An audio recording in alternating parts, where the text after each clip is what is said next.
ನಾವು ಈಗ ಕರೂರಿನ 1ನೇ ವಾರ್ಡ್ನ ಬೀರಪ್ಪ ಗುಡಿ ಹತ್ರ ಇದ್ದೀವಿ. ಇಲ್ಲಿ ನಿಮ್ಮ ಹೆಸರವ? ಬಸಮ್ಮ. ನಿಮ್ಮ ಗಂಡನ ಹೆಸರು? ಪಂಪಣ್ಣ.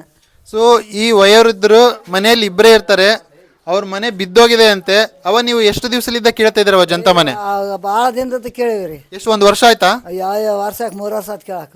ಸೊ 3 ವರ್ಷಲಿದ್ದ ಅವ್ರ ಜಂತ ಮನೆ ಬೇಕಂತ ಕೇಳ್ತಾ ಇದಾರ. ಇದುವರೆಗೆ ಕೂಡ ಅವ್ರದ್ದು ನೀವು ಅರ್ಜಿ ಕೊಟ್ಟಿರ ಜಂತ ಮನೆ ಬೇಕಂತ? ಒಂದು ಪಡ್ದಾಕೊಂಡು ಎಲ್ಲ ನೋಡ್ಕೊಳ್ಳೋ ಸರ್ ಹಂಗೈತಿಗ ಏನು ಯಾವ್ದಲ್ಲ ದುಡ್ಡು. ಸೊ ಇವರಿಗೆ ಜಂತ ಮನೆ ಬೇಕಂತ ಅರ್ಜಿ ಕೊಟ್ಟು ಅವಲೇ 2-3 ವರ್ಷಲಿದ್ದ ಇವ್ರು ಒದ್ದಾಡ್ತಾ ಇದಾರಂತೆ.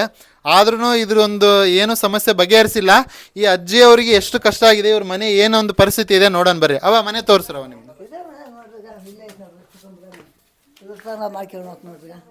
ನೋಡ್ರಿ ಇವ್ ಅಜ್ಜಿ ಮನೆ. ಪಾಪ ಅಜ್ಜಿ ಇಬ್ಬರೇ ಇರ್ತಾರ.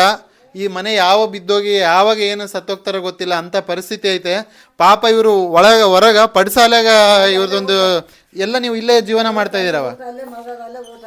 ಇವರೆಲ್ಲ ಪಾಪ ಇಲ್ಲೇ ಮಾಡ್ತಾ ಇದಾರ. ಅಡಿಗೆ ಇದ್ದಿದ್ರಾಗ ಇದು ಕೂಡ ಯಾವಾಗ ಒಂದು ಮ್ಯಾಗ ಐತೆ, ಇದನ್ನು ಯಾವಾಗ ಬೀಳ್ತತೋ ಗೊತ್ತಿಲ್ಲ. ನೋಡವ, ಇವಾಗ ನಾವೇನು ಮಾಡ್ತಾ ಇದೀವಿ ಅಂತಂದ್ರೆ, ನಿಮ್ದೊಂದು ಪರಿಸ್ಥಿತಿ ಏನೈತೆ ನಾವು ಇವಾಗ ನ್ಯೂಸ್ ಮುಖಾಂತರ ಪಂಚಾಯತ್ ಅಧಿಕಾರಿಗಳಿಗೆ ತಿಳಿಸೋ ಒಂದು ಪ್ರಯತ್ನ ಮಾಡ್ತಾ ಇದೀವವ. ಇವೆಲ್ಲ ಎದಕ್ಕೆ ಆತತೆ? ನೀನು ಅರ್ಜಿ ಕೊಟ್ಟರು ಕೂಡ 3 ವರ್ಷಲಿದ್ದು ಎದಕ್ಕೆ ಮಾಡವಲ್ರವ ಅಂತಂದ್ರೆ, ಎದಕ್ಕೆ ಮಾಡಿಲ್ಲ ಅಂತ ಹೇಳ್ತೀನಿ ನಾನು. ನಾವು ಈ ಸರಿ ಎಲೆಕ್ಷನ್ನಾಗ ರೊಕ್ಕ ತಗೋಬಾರ್ದು. ಈ ಸರಿ ನೀವು ಎಲೆಕ್ಷನ್ ರೊಕ್ಕ ತಗೊಂತಾರ ತಾಂಬಕ್ಕಲ್ಲ ಬಲವಂತವಾಗಿ ಕೊಟ್ಟೋತಾರ. ಅವಾಗ ಏನು ಮಾಡ್ತೀರಿ? ಅಲ್ಲೇ ಒಂದು ಹುಡ್ತು. ಸೊ ನೀವು ಈ ಸರಿ ಎಲೆಕ್ಷನ್ ಬಂದಾಗ 100 ಅದ ಕೊಟ್ರೆ 100-200 ಕೊಡ್ತಾರ. ಅದರಿಂದ ಏನಾಯ್ತು ನಮಗೆ? ಹೌದು, ಏನಾಗ್ತತೆ? ಅದರಿಂದ ಏನಪ್ಪ ಐತಿ ನಮಗೆ? ಅದ ಒಂದು ದಿನ ಕಟ್ ಮಾಡಿಬಿಡ್ತು ಕಾಯಿಗಡ್ಡಿ 100 ರೂಪಾಯಿ ಆಗಿಬಿಡ್ತಾವ.